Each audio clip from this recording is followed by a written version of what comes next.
आइए आज हम पढ़ते हैं 12 खड़ी पार्ट 3। हमने देखा कि 12 खड़ी पार्ट 2 जो है बहुत अधिक पसंद किया जा रहा है, उसी को मद्देनजर रखते हुए 12 खड़ी पार्ट 3 किया है हम लोगों ने। आप देखते जाइए और आप खुद भी सीखें और अपने बच्चों को भी सिखाएं। आज हमारा जो है हम देख रहे हैं यहाँ पर कि आधे अक्षर, बच्चों को ये भी कंफ्यूज करते हैं कि आधे अक्षर के लिए कौन से शब्द लिए जाएं अंग्रेजी के। तो आप ये देखें कि यहाँ हम दोनों ही चीज आपको सिखा रहे हैं, हिंदी भी और इंग्लिश भी। जितनी शुद्ध आपकी हिंदी होगी उतनी शुद्ध तरीके से आप इंग्लिश भी लिख सकेंगे। तो जैसा कि मैं पहले भी बता चुकी, अपनी मातृभाषा हिंदी है, तो अगर आप हिंदी पर अपनी कमांड रखते हैं तो आपके लिए हर भाषा सीखना बहुत आसान हो जाएगा। तो यहाँ हम देखते हैं कि यहाँ मैंने आधे अक्षर लिए हैं। इसके बाद है कि यहाँ पर अनुस्वार वाले भी मैंने लिए हुए हैं शब्द, फिर रैप वाले भी मैंने रैप के शब्दों का भी यहाँ पर समावेश किया है। उनके लिए किन शब्दों का उपयोग किया जाएगा ये आप देखिए। मैं प्रत्येक शब्द को आपको बताती जा रही हूँ और आप उसे समझिए और आपको कैसा लगा आप ये बताइएगा। और इसके बाद हम स्टेप बाय स्टेप आपको इंग्लिश की जो है मात्राएं, मात्राओं के बाद सेंटेंस बनाना बराबर हम करवाते जाएंगे। हमारे वीडियो आप देखते रहिए, साथ में आप कमेंट्स बॉक्स में भी आप लिखें, लाइक भी करें और शेयर भी करें। तो आइए हम शुरू करते हैं। अब जैसे यहाँ डेट और साउंड ए का स्वर निकल रहा है, तो ड से डी हो गया है, ए के लिए हमने ए लगाया है और ट टी ई लगा हुआ है यहाँ पर। इसी तरह गेट, आपने अंग्रेजी के जो है व्यंजन, हिंदी के जो व्यंजन है आपने याद कर ही लिए होंगे कि हिंदी के व्यंजनों में किन अल्फाबेट्स का हम उपयोग करते हैं। तो जैसे कि ग के लिए, ग व्यंजन के लिए हम यहाँ पर जी का उपयोग करते हैं। तो वैसे कि ग के लिए जी, ए की मात्रा के लिए ए और ट के लिए टी ई, गेट। अब प्ले आधा अक्षर है, आधा अक्षर है तो भी जो पूरा अक्षर हमने लिखाया गया है आपको उसी के ही हिसाब से आपको स्वर तो आपका प निकल रहा है तो आपको पी ही लिखना है यहाँ पर। अब ये प्ले, अब प से पी हो गया और ये है ल यहाँ पर। इसके बाद ए की मात्रा के लिए हमने ए और ट के लिए है टी ई। इसी तरह स्लेट के लिए स के लिए एस हो गया, ल के लिए एल हो गया, ए के लिए ए हो गया और ट के लिए टी ई। स्टेट पर आते हैं हम, तो स्टेट स के लिए एस, ट के लिए टी, ए की मात्रा के लिए ए और ट के लिए टी। इसी तरह यहाँ ये मैंने आपको समझा दिया है। अब हम आते हैं यहाँ रैप। अब जैसे यहाँ ये रैप लगा हुआ फ्रेम, तो फ के लिए एफ लगा है। अब देखिए इस शब्द को आप सुनिए और समझिए। फ्रेम, फ र ए म, फ्रेम शब्द आपका हो रहा है फ्रेम, तो फ फिर र का उच्चारण हो रहा है इसलिए र लगा रहे हैं हम। ए की मात्रा के लिए ए है और म के लिए एम है। ये हो गया फ्रेम। रैप के लिए आप देखिए जैसे स्वर निकलता है उसी अनुसार आपको उसका उपयोग करना है। ये सिंपल है। बेक जो आपको यहाँ बताया है यही चीज है यहाँ पर कि ब के लिए बी है, ए के लिए ए और के ई। यहाँ पर जैसे टी, ट के लिए टी था वैसे क के लिए के ई है। फिर वही केक, क के लिए सी है। अब आप कहेंगे कि यहाँ ये क है और यहाँ ये सी है और यहाँ क है, उसके लिए के लिया है, तो सी ए टी केक। जब ये मात्रा cake, C A T cake, आप देखते हैं केक, अगर हम बिल्ली की कैट की स्पेलिंग लिखते हैं तो सी से शुरू होती है, इसमें एक ही मात्रा लगी है। तो ये दो शब्द आपको फिर कंफ्यूज करने वाले हैं, तो ये मैंने अंतर आपको समझा दिया। फिर है शेक, शेक तो एस एच श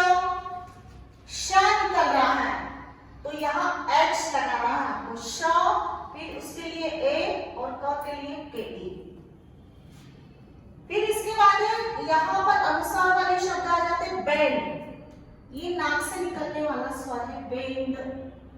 तो बिंदु के लिए जो है इनके लिए हम एन लगा रहे हैं यहाँ पर, जैसे बैंड। तो ब के लिए बी हो गया, ए के लिए ए हो गया, ये अनुस्वार उसके लिए एन हो गया, ड के लिए डी हो गया, ये हो गया बैंड। इसी तरह है लैंड, फिर एंड, अब ए न के लिए न और ड के लिए डी। फिर एक ग्रैंड, अब देखिए इसमें अनुस्वार भी है और रैफ भी है, ये दो चीज है यहाँ पर, अनुस्वार भी है, बिंदु भी लगा है और यहाँ पर रैफ भी लगा है। तो ग के लिए हो गया जी और रैफ के लिए हो गया आर।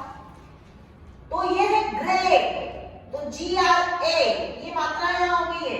ग के लिए जी है, रैफ के लिए आर है, ए के लिए मात्रा के लिए ए है, अनुस्वार के लिए एन हो गया और ड के लिए हो गया डी, ये हो गया ग्रैंड। इसी तरह स्टैंड, स के लिए एस, ट के लिए टी, मात्रा के लिए ए, अनुस्वार के लिए एन और ड के लिए डी, ये हो गया आपका स्टैंड। अब यहाँ हम आते हैं वॉल। अब देखिए आप, ये अर्धचंद्र बिंदु वाले शब्द हैं और इसमें उच्चारण आप करके देखिए वॉल, वॉल। तो यहाँ आपको बी ए डबल एल, वो के लिए बी आया है, ये जो है इसके लिए ए, वॉल, वॉल। तो ये आपके यहाँ पे जो है अनुस्वार वाले अर्धचंद्र बिंदु वाले, तो इसके लिए आप यहाँ देखते जाइए। फिर स्मॉल, तो स के लिए एस, फिर म, फिर आ के लिए ए और ल डबल एल। तो यहां पर आप देखते जाइए,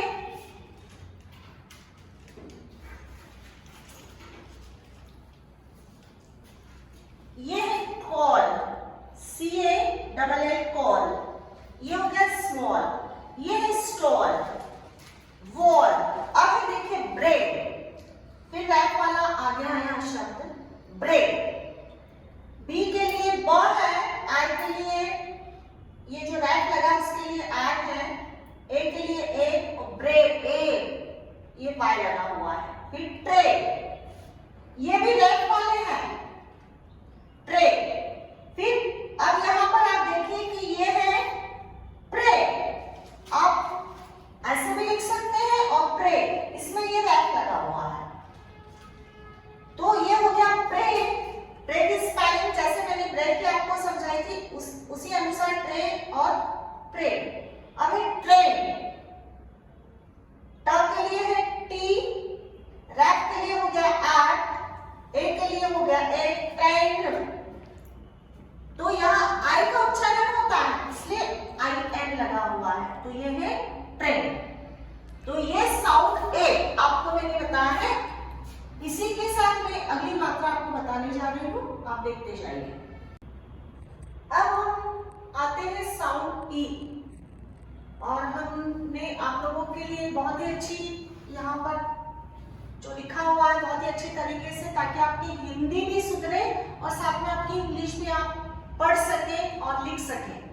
लेकिन हिंदी बहुत अच्छे से करने के लिए इसके पहले में मेरे वीडियो इधर पर अपलोड है, हिंदी वर्णमाला, पूरा उस पे सारी मात्राएं अपलोड की गई हैं, आप उसे जरूर देखें। आप उसे देखेंगे तो आपकी हिंदी अच्छी होगी और उसी के साथ साथ आपकी अंग्रेजी भी सुधर जाएगी। तो अब हम आते हैं यहाँ पर बेड। अब देखिए आप, ए की मात्रा के लिए भी यहाँ पर ई का उच्चारण यहाँ हो रहा है, बेल। फिर है सेल। अब बेल ब से बना है बी, ए की मात्रा के लिए लग गया ए, बेल। अब इसमें आप कहेंगे ए और आई, इसमें दोनों ए के लिए भी कहेंगे कि ए की मात्रा के लिए आप ए लगाते हैं और ई भी आप प्रयोग करते हैं। तो यहाँ पर जो है इसमें आई का उच्चारण देखा जाए तो बेल, सेल, टेल, ये स्वर आपका ऊपर जा रहा है। अब यहाँ है, इसके लिए जैसे मैंने बताया ई डबल एल,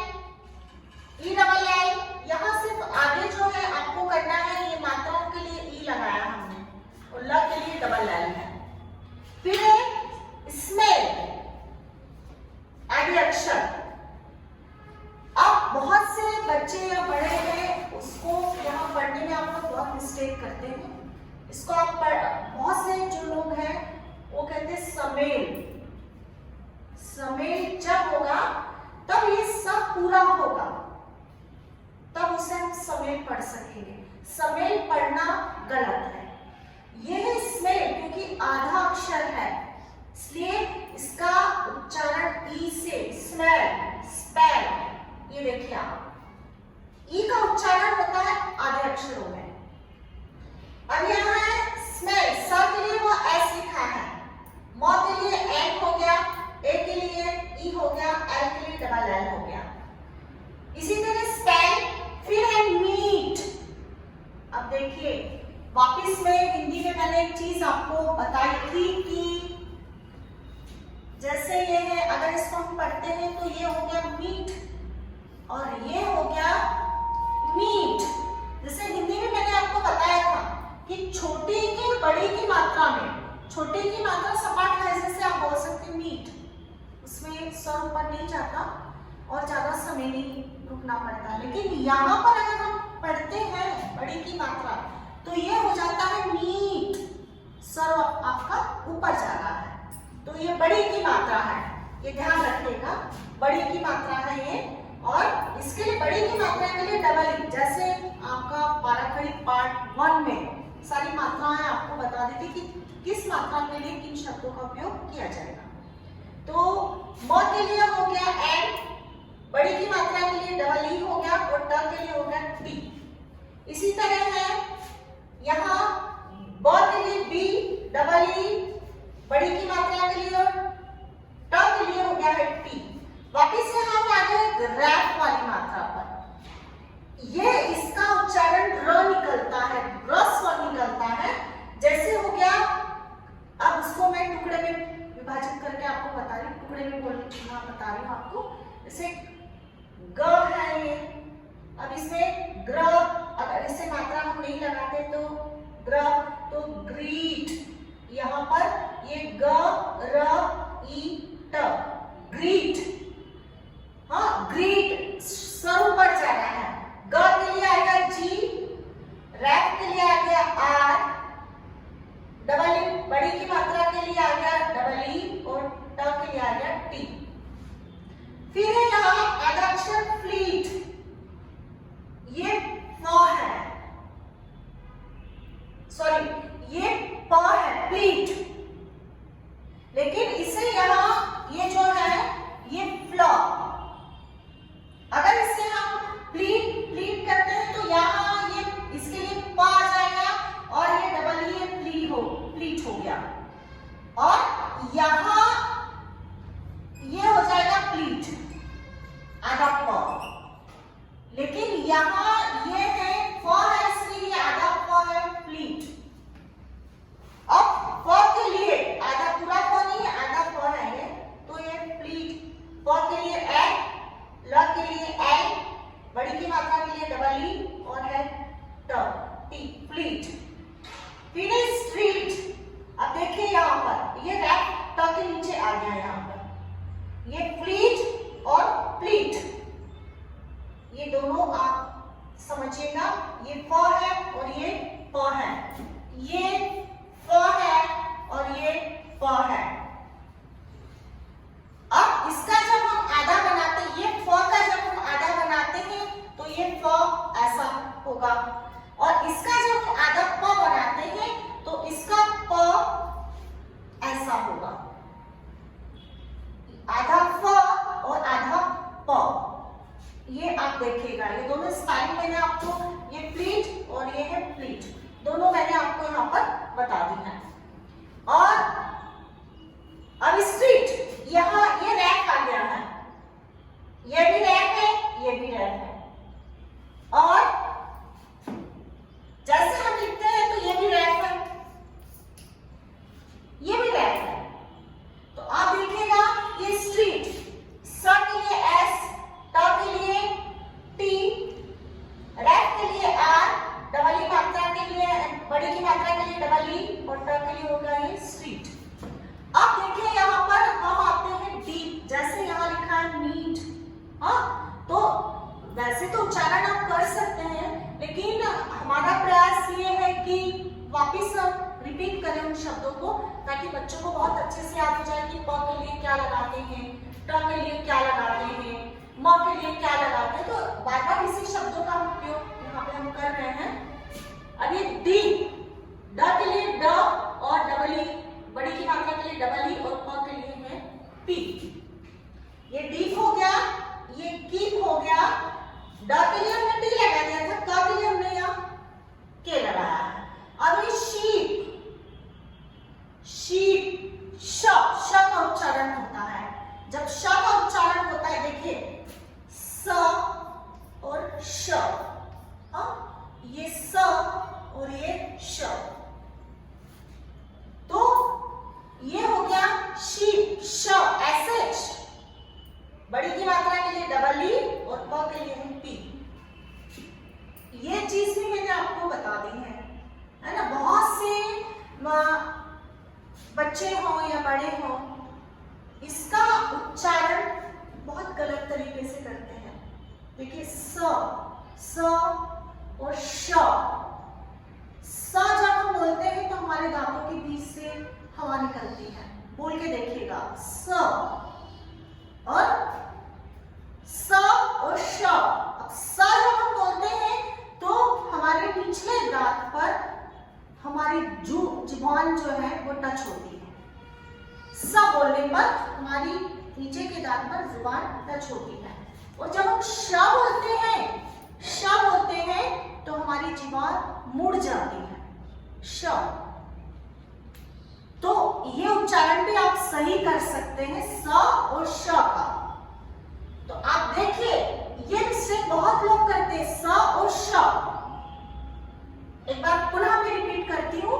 स के लिए हमारे दांतों के बीच से हवा निकलती है और हमारी जुबान जो है वो हमारे निचले दांत पर टच होती है, तो निकलता है स। लेकिन जब हम ये बोलते हैं श बोलते हैं तो हमारी जुबान जो है मुड़ जाती है। तो आप इस तरीके से सब आप बोलने में आप प्रयोग करेंगे और जो मैं आपको तरीका बता रही हूँ उस अनुसार आप करेंगे तो ये उच्चारण आपके सुधर जाएंगे। तो इस पर सबसे ज्यादा, क्योंकि जब हम जहाँ श लगाना होता है वहाँ स लगाते हैं तो वो वाक्य जो है वो सुनने में अच्छा नहीं लगता। तो हमारी मातृभाषा जितनी अच्छी हो बोलने में, लिखने में, तो बहुत अच्छा है। आप अन्य भाषाओं को भी आप पढ़ सकते हैं। जब तक आप अपनी मातृभाषा को नहीं सुधारेंगे तब तक आप अन्य भाषाओं का अध्ययन ठीक तरीके से नहीं कर पाएंगे। तो यहाँ मैंने आपको बता दिया है। अभी जैसे शीप, इसका अंतर बताते हैं, मैंने यहाँ पे आपको बता दिया। वापिस आधे अक्षर पर हम आगे हैं। स्लीप, स से एस हो गया, ल से एल हो गया, डबल ई, बड़ी की मात्रा और प। फिर एक फीड, अब यह प का उच्चारण था और यह ड का उच्चारण है। अब जैसे मैंने आपको बताया था कि ड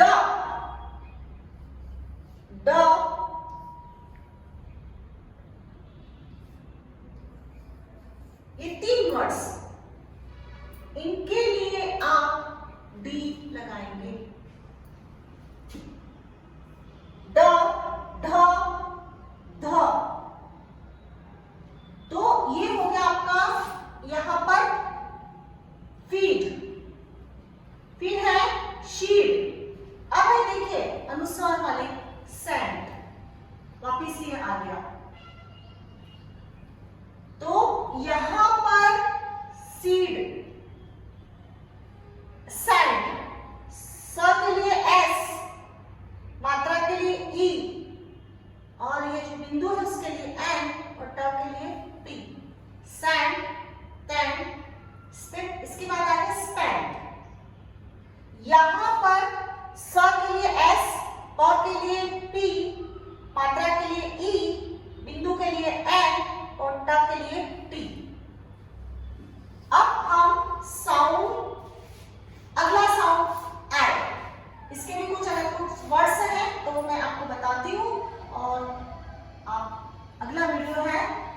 इसके बाद जो है सेंटेंस वाला रहेगा और बहुत से वीडियो जो है पार्ट में हम अपलोड करते जाएंगे, आप देखते जाइएगा।